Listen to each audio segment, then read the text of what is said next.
Hi, this is Brad Straley with Jacksonville for Life. Today's guest is Devin Sena from Live Action. Devin, thanks for being on with us. Thank you for having me. Oh, our pleasure. Tell us a little bit about yourself.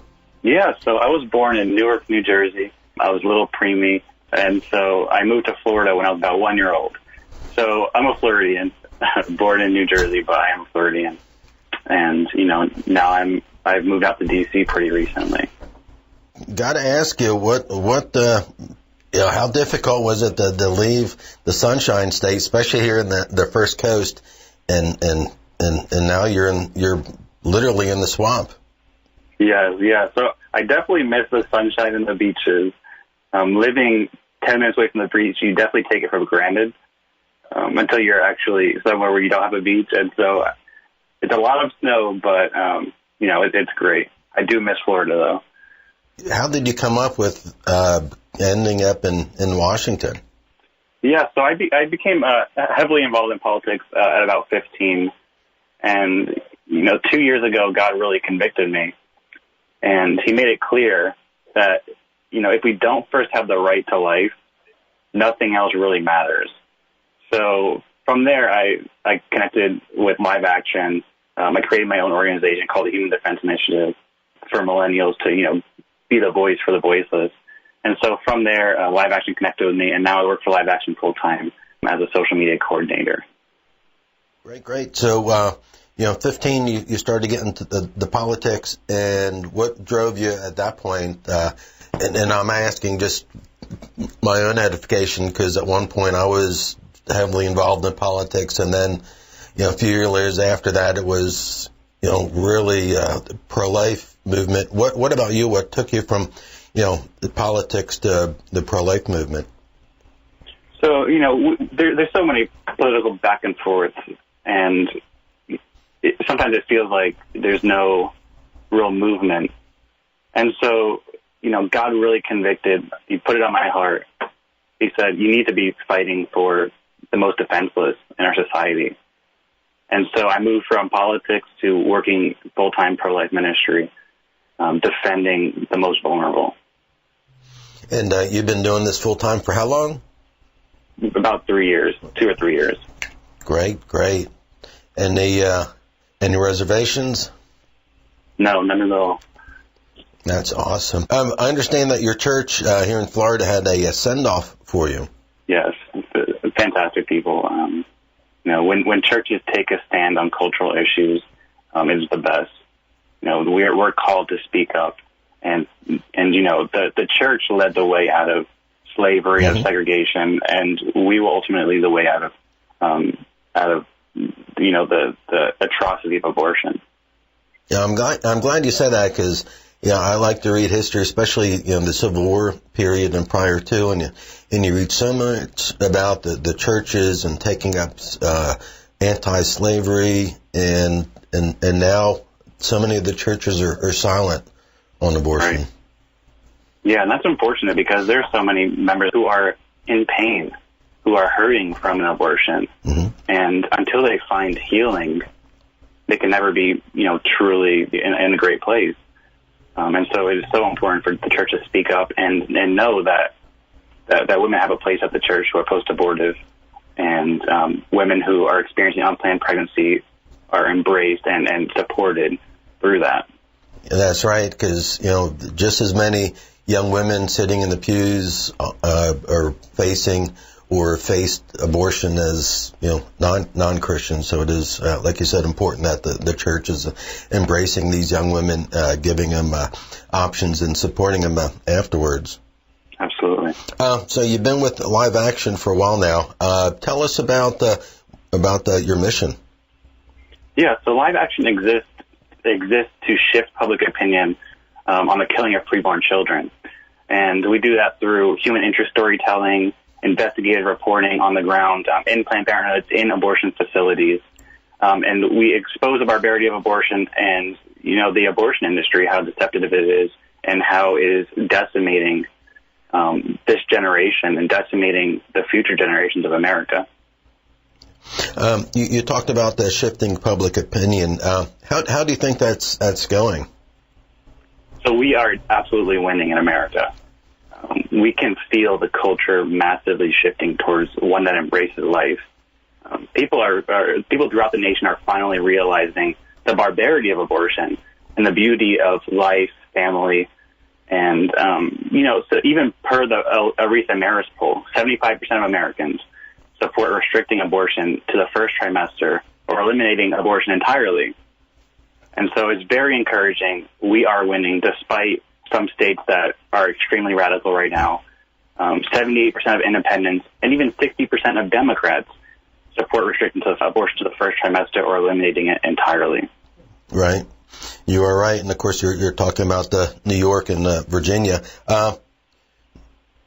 Do you see the change in opinion broken down by different ages of our society? Yeah, I definitely see this current generation, Gen Z and millennials, are the most pro-life in history. When Roe v. Wade was ruled in 1973, they legalized the killing of over 60 million children. Ultrasound had not yet reached America. And so the nation was fed the lie that the preborn just clumps of cells, some blobs of tissue. And today, the truth is undeniable. We have science on our side. We know the reality of life in the womb. Today, our vast technological advances show that the truth is undeniable. We're even performing surgeries on children in the womb at 25 weeks, taking them out of the womb, performing surgery, and then putting them back in for another 15 weeks. And so it makes it undeniable that life is in the womb. And when children are seen preborn children are seen as patients, you can no longer call them clumps of cells, and you can no longer justify their mass slaughter. That's right. That's right. We're speaking today with Devin Sena with Live Action. If you're just joining us, you talked about the human interest storytelling. How do you do that? How do you get that information out to the public?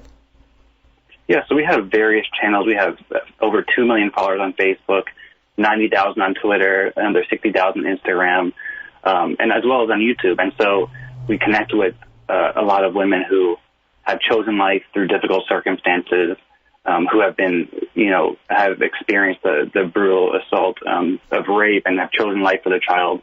And just showing the beauty of life and the beauty that comes out of those difficult circumstances really has the ability to change hearts and minds on abortion.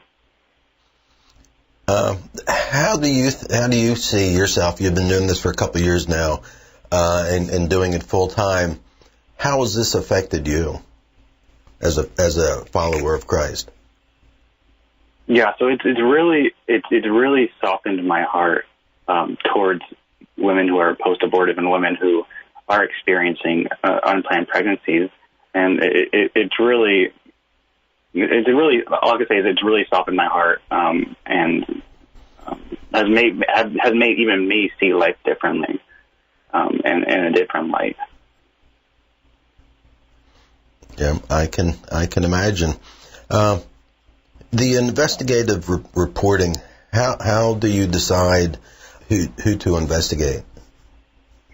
So sometimes we get miscellaneous tips from random people. So we've done various undercover reporting. We've gone to Planned Parenthoods, and we have caught them on tape accepting donations to specifically abort black babies. So we have them accepting donations to abort black babies. We have caught them on camera aiding and abetting child sex traffickers. So these are children that are brought in for abortions. They ask no questions. There's children that are begging for help because they're being brutally assaulted. But the Planned Parenthood performs the abortion, sends them right back, doesn't report it. And we've seen them, support sex-selective abortions and all these various atrocities. And it really breaks my heart that we are sending over $500 million each year to an organization that has such contempt for life. It's very disheartened to see how a political party can be so emboldened by power, and of course power is derived from money, and you think about the hundreds of dollars that the young woman is tricked into paying to have an abortion with, quote, no side effects. Then the thousands Planned Parenthood gets for selling those baby parts. And you think about the governor in Virginia that gets $2 million from Planned Parenthood to run his campaign. Right, and as I mentioned earlier, 75% of Americans are against abortion after the first trimester. So who are these politicians reporting to? It's apparent if you follow the money, they are reporting to organizations like Planned Parenthood to forward their agenda and not the agenda of the American people. I ask you just a personal opinion, not necessarily live actions, Devin.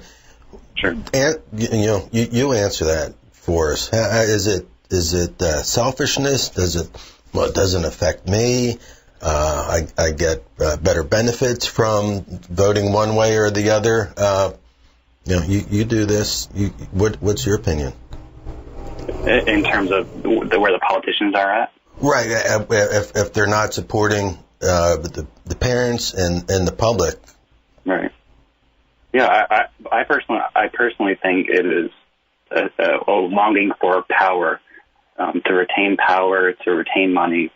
And, it is heartbreaking because politicians, their duty is to serve the American people. And when you lose sight of that, we're in trouble. You're right. I guess that's why the Bible talks about the money so often. We're going to take a quick break. We're speaking with Devin Sena with Live Action. Don't go anywhere. We will be right back. This is Brad Straley with Jacksonville for Life. For local pro-life events and information, please visit JacksonvilleForLife.org. That's JacksonvilleForLife.org. God bless. Hi, this is Brad Straley with Jacksonville for Life. We're speaking with Devin Sena with Live Action. Devin, you were talking earlier about when you went, your heart was really in politics and the Lord led on your heart to get involved in saving babies. I know that's a big transition, and doing it full time is amazing and a blessing to everyone. What pushback have you gotten doing that, especially from our mainstream media? Yes, we have so much pushback, and what's really amazing is people try to frame this as fake news now. But in 2013, CNN aired our full undercover recording of our Inhuman investigation, which showed abortionists willing to abort third trimester babies that can live outside of the womb with today's technology. They aired this entire undercover recording, and nowadays that can never get out there. So we no longer have inquiries from CNN and MSNBC and organizations like that for the truth. Now, having that kind of pushback, is there anything that's given you encouragement recently to keep on this uphill battle? Yeah, so recent polling, the biggest thing to me is polling, and I can feel the culture changing. And another thing that I want to touch on is the importance of voting pro-life and the importance of elections. And so if you look at Iowa, for example, in 2010, they had 29 Planned Parenthood locations, and today only 8 remain. And this is due in part to the coalition of various pro-life organizations, but also, winning elections. And so in the past 2 years, they have gone from being more extreme than New York and having the least protection for the preborn to becoming one of the most pro-life states in the nation. They passed a 20-week abortion ban, 72-hour waiting period before an abortion. They defunded abortion providers in their state family planning budget. And so it's very encouraging when I see states take a stand in defense of life. And this is happening throughout the nation. Despite places like New York and Virginia, all they're doing is they're desperate. They know that we're winning, and they're desperate. They know that they have to somehow codify Roe v. Wade into their laws and protect abortion at all costs. But it's encouraging knowing that we are winning, and we ultimately will win because we have science on our side, we have reality on our side, and human decency is on our side as well. Amen. Amen. Do you see Live Action playing a part in the upcoming elections? So we are a nonpartisan and a non-religious organization, but we are constantly reaching people with a pro-life message and educating people on what abortion is and how it affects both the preborn child and the mother. And so we're able to reach millions of people a day with the pro-life message, and it's so vital. That is good. It seems today that there's more pro-life and national pro-life groups than ever before. Do you find that as a benefit or deterrent to what Live Action is doing? Yeah, I think it's an absolute blessing. Live Action, everyone plays an intricate role in creating a culture of life. And so Live Action, we educate millions of people each day online. But then we have organizations like Susan B. Anthony List that supports pro-life candidates and lobbies for pro-life legislation. And then you have Students for Life on campus growing the pro-life movement there at a grassroots level. And then we have organizations like Heartbeat International and CareNet that support and care for women experiencing unplanned pregnancies. And then we even have organizations like Sidewalk Advocates for Life that love and share the truth with abortion vulnerable women heading towards abortion facilities. And so each of these different organizations play an intricate role and a different part in restoring culture of life. And so I think it's fantastic that we have so many different pro-life organizations getting the truth out there. Yeah, I agree. Sometimes it's difficult to keep up with all of them, but in my mind, more the merrier. Absolutely. We talked earlier about the investigative reporting, and of course, mainstream media is no longer going to cover you guys on that. How do you get that out to the public and let them know about the sale of baby parts and the sex selection abortions? Yeah, so our team of innovative marketing professionals, we are able to really develop creative ways to get the truth out there through innovative campaigns, utilizing social media advertising, Google advertising, utilizing all the resources we have to really educate the masses about the atrocities that Planned Parenthood partakes in.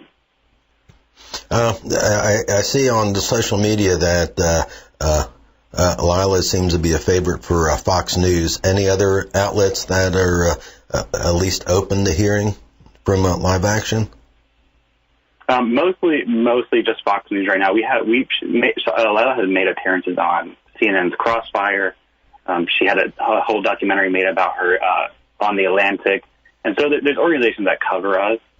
We're blessed and grateful to regularly be on Fox News, but we're open to being on other news agencies and radio stations.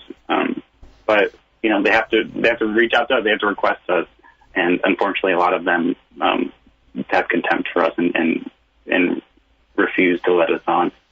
Yeah, going into the lion's den with that. Does Live Action target a certain age group or gender? So we seek to reach every American with a pro-life message, but we do have different campaigns that reach different demographics. So we recently launched a subverted campaign that really illustrated how, and it was marketed towards women primarily, and it illustrated how pro-abortion men actually hijacked the women's movement. So it was once a very worthy cause, but it was hijacked, and women don't know that today. And so, we're reclaiming the term feminism and really showing women that pro-life feminism has been carrying the mantle of women's rights all along. And then we started doing man on the streets videos. So we go across the nation, LA, Miami, going out to all the big hubs and actually showing our abortion procedure videos that have been seen over 100 million times and have saved countless babies, taking those to the street and interviewing people who were previously indifferent on abortion. And we ask them, how they feel about abortion. Then we show them the video, and more often than not, they change their mind right there on abortion and become passionately pro-life. And so we work in different areas, always constantly trying to reach different segments of society. But ultimately, we try to reach every single American with the truth. Right. They say a picture's worth 1,000 words. Wonder what a video would be. Absolutely. So that leads me to a question here. As a guy talking to another guy, what responsibilities do men have in saving babies? Yeah, so we have an intricate role, and a lot of times we're told it's a female-only issue. Therefore, we should stop talking, we should shut up. Mm-hmm. But nothing could be further from the truth. Wrong is wrong, regardless of our sex. The white abolitionists didn't have to be slaves to know that slavery was morally wrong and to fight for the human rights. In the same way that preborn are in need of immediate help by every born person, regardless of our race, age, or gender. And so, similarly, men are called to fight for these lives. Is there a time that you find it's best for a man to step back or step aside and allow a woman to say something or do something in the pro-life movement? Yeah, and while I do believe it's imperative for every person to speak out about this injustice, there are times when women have a unique voice in the discussion. For example, testimonies of post-abortive women, they have a unique ability to change hearts and minds on abortion because they are uniquely affected by abortion, and they can really testify to the fact that abortion harms women mentally and physically. And so, following an abortion, suicide is a leading cause of death among women. Yep. But this is rarely talked about, and that's why I think testimonies from post-abortive women have that powerful ability to change hearts. If someone wants to assist you guys, how do they get in touch with you? What's the best? How can they assist you? Yeah, they can visit us at liveaction.org. A huge help would be following us on social media, sharing our content, or even donating $5 to support our life-affirming work. And I apologize if you said this earlier. Are you guys a nonprofit? Yes, we are a 501c3 nonprofit. Great. So for our listeners, that is tax deductible. I find it amazing that you guys are all over social media. I find I'm plagiarizing. It used to be called. Now it's sharing your stories and your testimonies on our Facebook and Twitter. Do you said you're non-denominational. Do you find yourself seeing that it's easier to work with some Christian faiths than it is others? None particularly. We love partnering with people of all religious faiths because we like I said earlier, it is so vital for churches to speak out on this issue, for everyone to speak out, and so we love partnering with religious organizations and organizations throughout the nation. Now, let me ask you this, and we're just about out of time, Devin. Someone's listening and they feel like maybe they're having a call to get into pro-life movement or to do this full time. What would you tell our listeners? I would tell them to find what they are passionate about, whether that's helping people, whether that's educating people, whether that's supporting women at pregnancy resource centers or at the street level. There's so many different ways you can get involved in the fight. I would say, first off, just connect with the local pregnancy resource center and see if they have any volunteer opportunities. But there are so many ways to get involved. Visit liveaction.org. We have tons of resources there as well. That is fantastic. And so thankful that you're doing this full time. You're listening to what the Lord is asking you to do, and you're saving babies. You sound like a young man. I was reading Jeremiah this morning. He was a young man when God called him, and God bless you for what you're doing for the pro-life movement here.